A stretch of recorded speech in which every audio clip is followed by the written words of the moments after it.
Sebelum melanjutkan, jangan lupa subscribe dulu, terima kasih. Bab 477 menggulingkan Murongbo. Semua orang yang hadir terbelalak dan menatap Murongbo dengan ekspresi tidak percaya.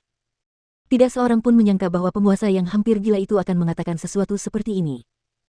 Orang-orang tahu bahwa meskipun dia benar-benar menggunakan bawahannya untuk membunuh Feng Xiao, fakta ini tidak dapat dikatakan di depan begitu banyak orang.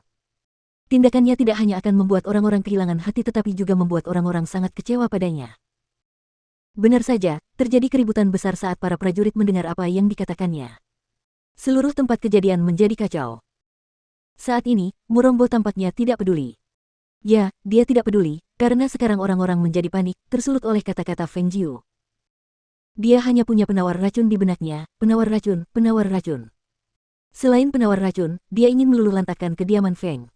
Niat untuk meluluhlantakkan kediaman Feng hingga rata dengan tanah menyala kuat di benaknya. Menurutnya, ia berakhir seperti ini karena klan Feng menindasnya, sang penguasa, dengan menggunakan kekuatan mereka. Namun, ia tidak pernah menyangka bahwa klan Feng tidak pernah menipu sang penguasa bahkan sampai-sampai mereka terus-menerus menjaga negeri Sun Glory dan keluarga kekaisaran Murong. Khayalannya akan membawanya ke situasi saat ini. Feng Jiu, yang mendengar ceritanya, sedikit mengangkat bibirnya dan memperlihatkan senyum tipis di wajahnya. Dia meminta serigala abu-abu untuk memberinya obat, tidak hanya untuk membuatnya lebih tua, tetapi juga untuk membuatnya kehilangan akal sehatnya karena panik. Sekalipun dia bermaksud untuk menyingkirkannya, menggulingkan negaranya, dan menghancurkan dinastinya, dia akan memberitahu semua orang bahwa Murongbo lah yang bermaksud menghancurkan klan Feng dan dia sendiri yang memaksa klan itu untuk bangkit. Dengan kesetiaan klan Feng yang diwariskan turun-temurun, dia yakin bahwa setelah kerajaan Murongbo hancur, ayahnya dapat dengan mudah mengambil alih negeri Sun Glory sebagai penguasa dan menjadi raja kerajaan. Tentu saja. Dia telah bergulat dengan ide ini sejak Murongbo mulai mengangkat tangannya untuk menyerang.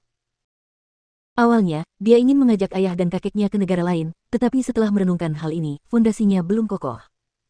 Bahkan jika dia bisa melindungi mereka di negara lain, dia akan khawatir bahwa mereka akan dikepung oleh kekuatan di sekitar mereka saat dia meninggalkan rumah untuk bepergian. Alasan lainnya adalah karena klan Feng telah tinggal di sini selama beberapa generasi.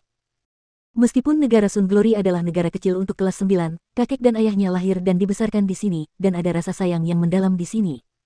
Selain itu, belum ada berita tentang kakeknya. Jika mereka pergi, dia khawatir kakeknya tidak dapat menemukan mereka di masa mendatang.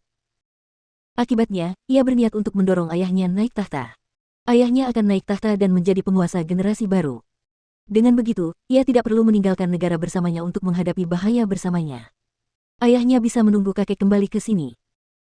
Dia memikirkan hal ini berulang-ulang dan sampai pada kesimpulan bahwa tidak ada tempat yang lebih baik untuk dituju. Solusi terbaik adalah menyerahkan negeri Sun Glory ke tangan klan Feng mereka. Dengan dukungan kekuatannya dan semua kekuatan rakyat klan Feng, ayahnya pasti bisa mendapatkan kursi penguasa negara Sun Glory dengan kuat. Meskipun saat ini merupakan negara kelas 9 yang kecil, mereka pasti akan mendapatkan kelas yang lebih tinggi di masa depan. Pada saat ini, matanya memancarkan cahaya terang.